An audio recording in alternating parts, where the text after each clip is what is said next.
আজ থেকে প্রায় ১৪০০ বছর আগে মক্কা নগরীতে এমন একজন নারীর জন্ম হয়েছিল যাকে সমগ্র আরব সম্মান করত, যার সম্পদ ছিল রাজার মতো, যার বুদ্ধিমত্তা ছিল পুরুষদের চেয়েও তীক্ষ্ণ, আর যিনি হয়ে উঠেছিলেন ইসলামের ইতিহাসের সবচেয়ে গুরুত্বপূর্ণ একজন মানুষ।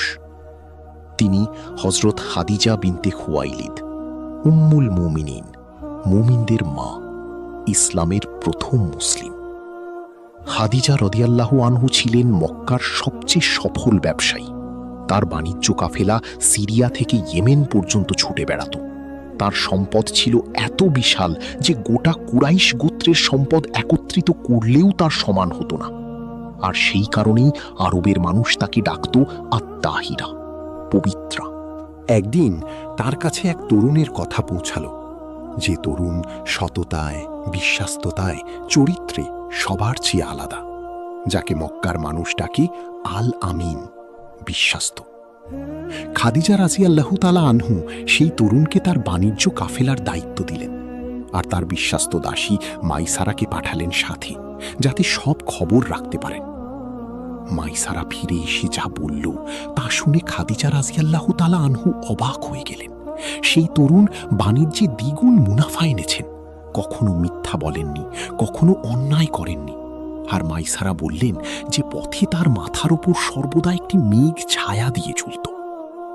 সেই মুহূর্তে খাদিজা রাদিয়াল্লাহু তাআলা আনহু মনে মনে সিদ্ধান্ত নিয়ে নিলেন, এই মানুষটি তার জীবন সঙ্গী হবেন। ২৫ বছরের সেই তরুণ মুহাম্মদ সাল্লাল্লাহু আলাইহি ওয়াসাল্লামের কাছে বিয়ের প্রস্তাব পাঠালেন ৪০ বছরের খাদিজা রাদিয়াল্লাহু তাআলা আনহু নিজে। এক যুগে যখন এমন সাহস কোনো নারী দেখাতেন না। আর সেই বিয়ে হলো, আর সেই ঘর হয়ে উঠল মক্কার সবচেয়ে সুখী ঘর। ১৫ বছর কেটে গেল সুখী। ৬ সন্তানের মা হলেন খাদিজা রাদিয়াল্লাহু তাআলা আনহু। তারপর এলো সেই রাত, যে রাত পৃথিবীর ইতিহাস চিরতরে বদলে দিল। হেরা পর্বতের গুহায় ধ্যানে বসা মুহাম্মদ সাল্লাল্লাহু আলাইহি ওয়াসাল্লামের কাছে এলেন জিব্রাইল আলাইহিস সালাম, আর বললেন, ইকরা, পড়ো। মুহাম্মদ সাল্লাল্লাহু আলাইহি ওয়াসাল্লাম ভয়ে কাঁপতে কাঁপতে ঘরে ফিরলেন, বললেন, আমাকে ঢেকে দাও, আমাকে ঢেকে দাও। সারা শরীর থরথর করছে, মুখ ফ্যাকাশে, চোখে অজানা এক আতঙ্ক। খাদিজা রাদিয়াল্লাহু আনহা এক মুহূর্তও দ্বিধা করলেন না। তিনি তাকে বুকে জড়িয়ে ধরলেন, কম্বল দিয়ে ঢাকলেন, আর বললেন সেই অমর কথাগুলো, আল্লাহর কসম, আল্লাহ আপনাকে কখনো ব্যর্থ করবেন না। আপনি আত্মীয়ের সাথে সম্পর্ক রক্ষা করেন, সত্য কথা বলেন, অসহায়কে সাহায্য করেন, মেহমানকে আপ্যায়ন করেন, বিপদে মানুষের পাশে দাঁড়ান। তারপর খাদিজা রাদিয়াল্লাহু আনহা তাকে নিয়ে গেলেন তার চাচাতো ভাই ওয়ারাকা ইবনে নওফেলের কাছে, যিনি ইনজিল ও তওরাতের জ্ঞানী ছিলেন। আর ওয়ারাকা সব শুনে বললেন, এটি সেই ফেরেশতা যিনি মূসা আলাইহিস সালামের কাছে এসেছিলেন, তুমি নবী। সেদিনই খাদিজা রাদিয়াল্লাহু আনহা কালিমা পড়লেন। পৃথিবীর ইতিহাসে প্রথম মুসলিম হলেন তিনি। কোনো দ্বিধা নেই, কোনো প্রশ্ন নেই। এরপর শুরু হলো কঠিন সময়। মক্কার কুরাইশরা রাসূলুল্লাহ সাল্লাল্লাহু আলাইহি ওয়াসাল্লামকে কষ্ট দিত, উপহাস করত, পথে কাঁটা বিছাত। আর প্রতিবার তিনি ঘরে ফিরলে খাদিজা রাদিয়াল্লাহু আনহা ছিলেন সেই শান্তির আশ্রয়, সেই অটল দুর্গ। শিয়াবে আবি তালিবের সেই ভয়াবহ ৩ বছরের অবরোধে, যখন মুসলিমদের খাবার বন্ধ করে দেওয়া হয়েছিল, গাছের পাতা খেয়ে বেঁচে থাকতে হতো, খাদিজা রাদিয়াল্লাহু আনহা তার সমস্ত সম্পদ ঢেলে দিলেন ইসলামের জন্য, মুসলিমদের জন্য। মক্কার সবচেয়ে ধনী নারী হয়ে উঠলেন সবচেয়ে নিঃস্ব। সেই অবরোধের কষ্ট তার শরীর ভেঙে দিল। অনাহার, কষ্ট, বয়স সব মিলিয়ে খাদিজা রাদিয়াল্লাহু আনহা অসুস্থ হয়ে পড়লেন।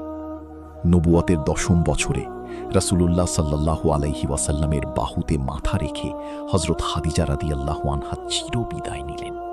সেই বছরটিকে রাসূলুল্লাহ সাল্লাল্লাহু আলাইহি ওয়াসাল্লাম বলেছিলেন আমুল হুজান, শোকের বছর।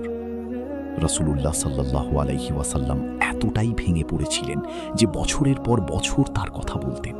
কোথাও খাদিজা রাদিয়াল্লাহু আনহার পরিচিত কণ্ঠস্বর শুনলে থমকে যেতেন, চোখে পানি আসত। তিনি বলতেন, সে আমাকে বিশ্বাস করেছিল যখন সবাই আমাকে মিথ্যাবাদী বলেছিল। সে আমাকে সম্পদ দিয়েছিল যখন সবাই আমাকে বঞ্চিত করেছিল। সে আমাকে ভালোবেসেছিল যখন সবাই আমাকে ঘৃণা করেছিল। আল্লাহ সুবহানাহু ওয়া তাআলা জিব্রাইল আলাইহিস সালামের মাধ্যমে খাদিজা রাদিয়াল্লাহু আনহাকে জান্নাতে একটি বিশেষ প্রাসাদের সুসংবাদ দিয়েছিলেন, যেখানে কোনো কোলাহল নেই, কোনো কষ্ট নেই, শুধু চিরশান্তি। খাদিজা রাদিয়াল্লাহু আনহা আমাদের শেখান, সত্যিকারের ভালোবাসা মানে শুধু সুখের সময়ে পাশে থাকা নয়, বরং ঝড়ের মধ্যে অটল পাহাড় হয়ে দাঁড়িয়ে থাকা, নিজের সব কিছু বিলিয়ে দিয়ে অন্যের স্বপ্নকে সত্যি করে তোলা।